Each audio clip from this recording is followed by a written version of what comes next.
What's going on, guys? I have head coach Howard Bannister of Chula Vista and the Spartans joining me here on our San Diego Prep football interview. This will be our game of the week. We'll be live calling Sweetwater at Chula Vista on Friday at 6:30. This interview will air during the game as well. Coach, thank you so much for taking the time out of a very busy and unforeseen schedule to chat with me here. Hey, thanks for having us. Always good to talk Spartan football. Absolutely. So let's talk Spartan football. Last time we saw this team ended the season in 2019 on a two-game winning streak. Obviously, the year that ensued, nobody predicted. How have you been able to, stay positive, keep your mental fortitude, and also how have you been able to bring over that mindset to a bunch of high school players who have been living in the unknown for over a year? Well, it's been difficult for everybody, not just for us at Chula Vista. We've just done our best. We invested in a couple of programs that would help us teach virtually football, providing quizzes and lessons on the systems that we run. Originally in hopes that we would be starting possibly late in the fall. So I think kids were really geared up in the summer, even though things were shut down, thinking we might have just a shortened season or a later season in the fall. As things started to wane in the fall, it got a little tougher for us in the South Bay because other districts were allowed to meet with their kids, practice with their kids, run 7-on-7 with their kids. And we weren't even allowed to meet our kids physically until early November. And that was a really tough portion for us. And as you know, up until February, our numbers started off good when we got to meet them in November, and then it just kind of waned. The district made us literally after 2 weeks. Then kids had to have testing, which that's really tough for us. I coach on the west side of Chula Vista. Socioeconomically, it's not an easy job to ask kids to go out and get tests on their own.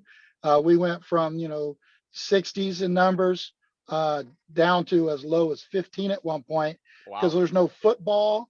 There's you can't do any drills, no anything. So while everybody else is practicing, we're literally doing 6 feet apart conditioning, no footballs, anything. And that wears on the kids after a while. And once the news kind of came out, though, that we might have football again in early February, all of a sudden it started to rise up again. So it puts us behind. But like I've told my coaches and the players, we're not playing the other teams that had that kind of an advantage. We're playing everybody in the South Bay that has the same issues we do. So that's a little advantageous for us. Everybody's been in the same boat.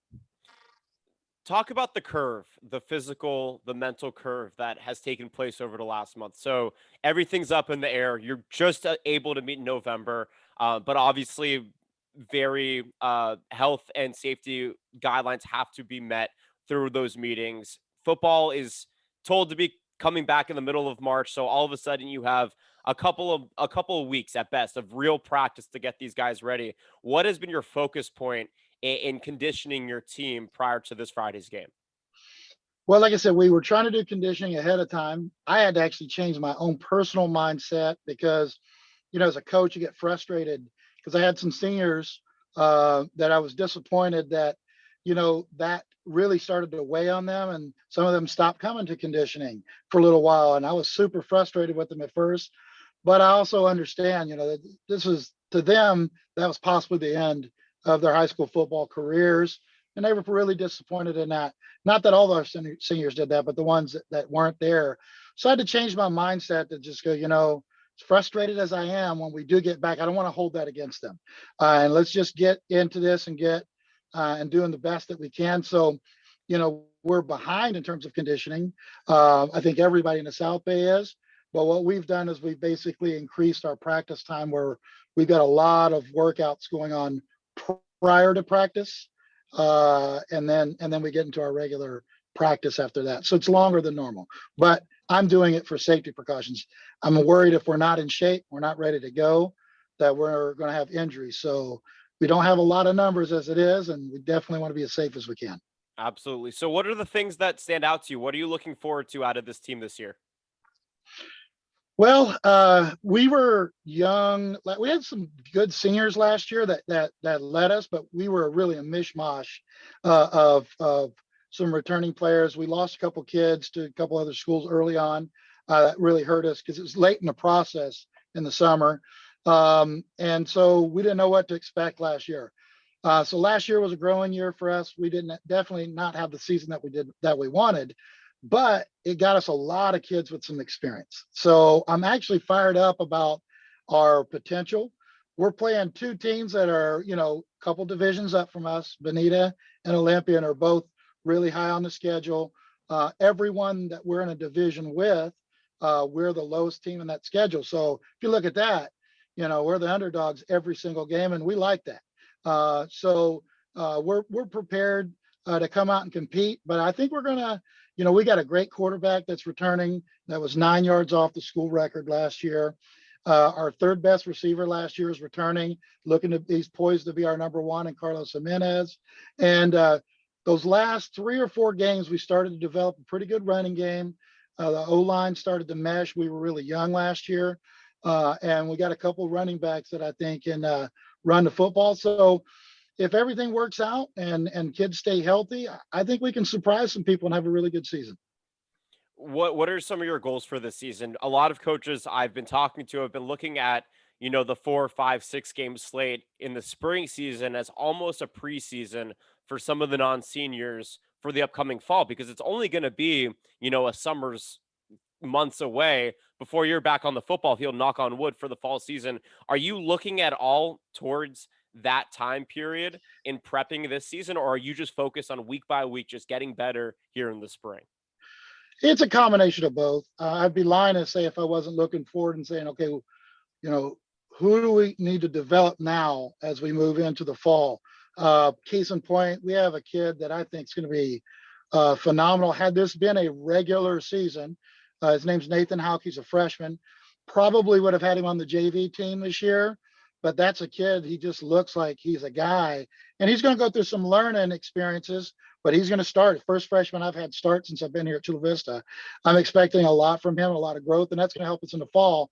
All the seniors that have earned a spot to start and play, I really want to get those guys some film. So that's where it's a real big dance. How do you get those guys a good look in everything that they've earned from the years that they put in work for you, and also prep for the next year? So it's going to be interesting. We aren't really loaded with a lot of returning seniors that played a lot for us last year. So it's not as tough for me in that regards. Like literally 85% of my team is going to be juniors and younger. So that's our preparation. So, as long as it's a week to week, we're going to try and win every game, no doubt. I'm not going to sit somebody just so I can get someone ready for the fall. We're going to play the best guys that are out there. But we definitely are also looking forward to the fall as well.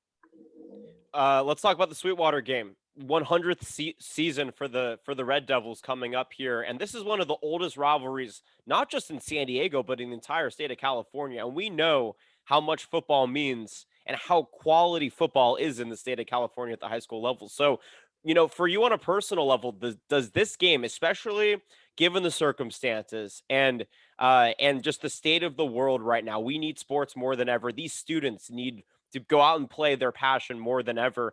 Does this game against Sweetwater hold a little bit more on an emotional level than some other games, perhaps? It always does. I don't care their record, our record. When it's Sweetwater versus Chula Vista, it always means something. I look at Sweetwater and I'm 2-1 against them, and I'm pissed that I've lost one because that's the big rivalry. It always has been. And I would be doing a disservice to everyone that ever put on a Spartan uniform if I didn't take this game serious. So for us, this is the standard, and we're going to fight like this is a Super Bowl for us. CIF championship, that's how it's always going to be for us. And I respect the Red Devils as well. Every time we've played them, no matter our records, it's always been a tough game. That's a game both sides of National City and Chula Vista. They get after it. It's always been that way. The Chula Vista Spartan season kicks off on Friday. Once again, this interview will also be aired during the game. So enjoy the game, folks. When you're watching this interview, Coach Bannister is not on his phone at that time. He will be on the sidelines calling what will be a great game. Coach, thank you so much for taking the time to chat with me here today. Thanks for having us, and go Spartans. Absolutely. See you on Friday.